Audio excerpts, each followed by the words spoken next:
കർത്താവിനാൽ അനുഗ്രഹിക്കപ്പെട്ടവരെ, തിരുപ്പിറവിക്കായി ഒരുങ്ങുന്ന 3-ാം ദിവസമായ ഇന്ന് ദൈവം നമ്മോട് പറയുന്ന ഒരു മഹത്തായ വചനമുണ്ട്.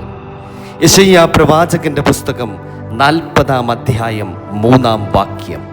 മരുഭൂമിയിൽ യഹോവയ്ക്ക് വഴിയൊരുക്കുവിൻ, നിർജ്ജന പ്രദേശത്ത് നമ്മുടെ ദൈവത്തിന് ഒരു പെരുവഴി നിരപ്പാക്കുവിൻ. ആമേൻ.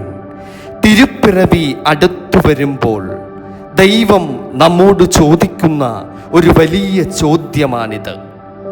നിന്റെ ഹൃദയത്തിൽ ഞാൻ വരുവാൻ തക്കവണ്ണം പാത തയ്യാറായിട്ടുണ്ടോ? ക്രിസ്മസ് നാം ഒരുക്കുന്നത് ഭവനത്തിനും ഭവനത്തിൻ്റെ വാതിലിനുമാണ്. ലൈറ്റുകളും അലങ്കാരങ്ങളും ആഘോഷങ്ങളും എല്ലാം വളരെ നല്ലതു തന്നെയാണ്. പക്ഷേ ദൈവം ചോദിക്കുന്നത് ഇതാണ്: എനിക്ക് വേണ്ടി നിന്റെ ഹൃദയത്തിൽ വെളിച്ചം കൊളുത്തിയോ?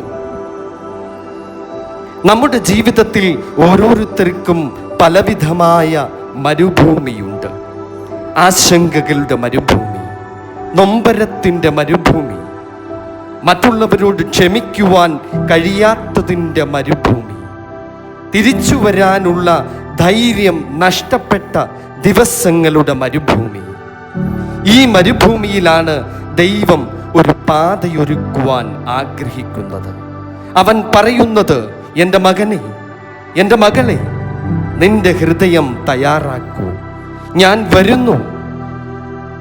തിരുപ്പിറവി എന്നത് ഒരാഘോഷം മാത്രമല്ല, അതൊരു ദർശനമാണ്. ദൈവം മനുഷ്യന്റെ ഹൃദയത്തിൽ ഇറങ്ങി വരുന്ന ഏറ്റവും വലിയ ഒരു അത്ഭുതം. മൃദുവായ ഒരു പ്രകാശമായി, നക്ഷത്ര ശോഭയോടെ, തെറ്റിപ്പോയവരെ തേടുന്ന ഒരു കനിവായി നമ്മുടെ ഉള്ളിലേക്ക് ഇറങ്ങി വന്ന് ഇരുട്ടിനെ വെളിച്ചമാക്കുവാൻ ഇന്നത്തെ ഈ 3-ാം ദിവസ നോമ്പും ഉപവാസവും നമ്മോട് പറയുന്നത്. വഴിയൊരുക്കുക, പ്രതീക്ഷയുടെ വഴിയും ക്ഷമയുടെ വഴിയും പ്രാർത്ഥനയുടെ വഴിയും. യോഹന്നാൻ സ്നാപകൻ വിളിച്ചു പറഞ്ഞതുപോലെ കർത്താവിനായി വഴിയൊരുക്കുവിൻ. അതിന്നും നമ്മിൽ ആവർത്തിക്കുന്നു. അതിനാൽ ഒരു നിമിഷം കണ്ണുകൾ അടച്ചു പറയൂ: കർത്താവേ, എൻ്റെ ഹൃദയത്തിലേക്കുള്ള വഴിയെ നീ നേരെയാക്കണമേ. എൻ്റെ ജീവിതത്തിൻ്റെ മരുഭൂമിയിൽ നിന്റെ സമാധാനമുണ്ടാകട്ടെ. ദൈവം മറുപടി നൽകും.